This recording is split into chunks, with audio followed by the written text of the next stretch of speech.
Welcome back. అధికారం పోగానే BRS అధినేత కేసీఆర్ పిచ్చిపట్టినట్టు మాట్లాడుతున్నారని మంత్రి కోమటిరెడ్డి వెంకటరెడ్డి విమర్శించారు.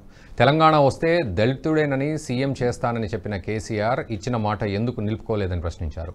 రుణమాఫీ హామీ నిలబెట్టుకుంటామని గతంలో తాను మంత్రి పదవిని తాను తృణప్రాయంగా వదులుకున్నానని, ఎమ్మెల్యే హరీష్ మాత్రం తన పదవిని వదులుకునేందుకు భయపడుతున్నారని ఎద్దేవా చేశారు.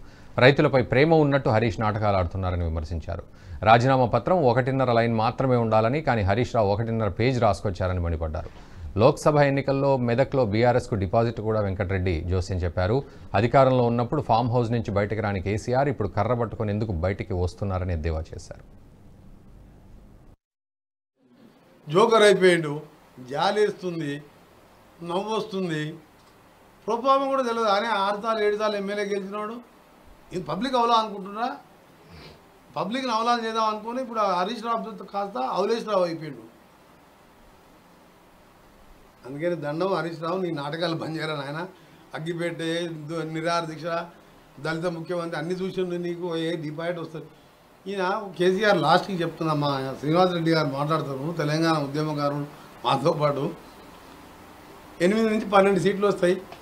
బీజేపీకి ఏంటంటే 1 or 0 ఏమో అన్నాడు కదా, 1 or none. కాంగ్రెస్ గురించి చెప్తున్నాడు.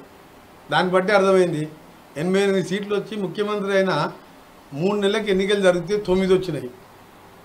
సర్పంచ్ నుంచి జడ్పీ చైర్మన్ల వరకు ఎమ్మెల్యే క్యాండిడేట్లు, సిట్టింగ్ ఎంపీలు, 4 ఎమ్మెల్యేలు, క్యాడర్ అంతా మా పార్టీలో కలిసింది. ఇప్పుడు 8 నుంచి 12 ఎట్లు వస్తుంది మీరు లెక్కలేరు. ఇక ఈడేమైనా ఈవీఎం మిషన్ రిగ్గింగ్ చేద్దాం అనుకుంటున్నా, లేకపోతే ఈయన 4 ఏళ్ళల్లో అసెంబ్లీకే రాకపోయా, ఆ ఫ్లోర్ లీడర్ కూడా ఎన్నుకోకపోయా, కట్టెపట్టుకున్నా ఈ నుంచి నదగిరి హిల్స్కి కారు న్యూట్రల్ వేసినా అసెంబ్లీకి వస్తాయి 5 నిమిషాల్లో.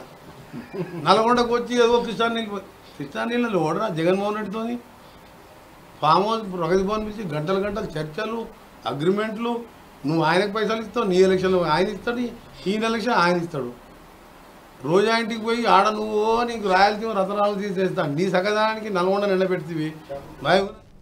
ఈ వీడియో మీకు నచ్చినట్టయితే లైక్ చేయండి, 10 మందికి షేర్ చేయండి. అలాగే కామెంట్ల రూపంలో మీ అభిప్రాయాలను మాతో పంచుకోండి. Nationalist hub group of channels ను సబ్స్క్రైబ్ చేసుకుని తెలుగునాట జాతీయవాద జర్నలిజాన్ని ప్రోత్సహించండి. ఈ వీడియో కింద ఉన్న బెల్ ఐకాన్ పై క్లిక్ చేయడం మర్చిపోవద్దు.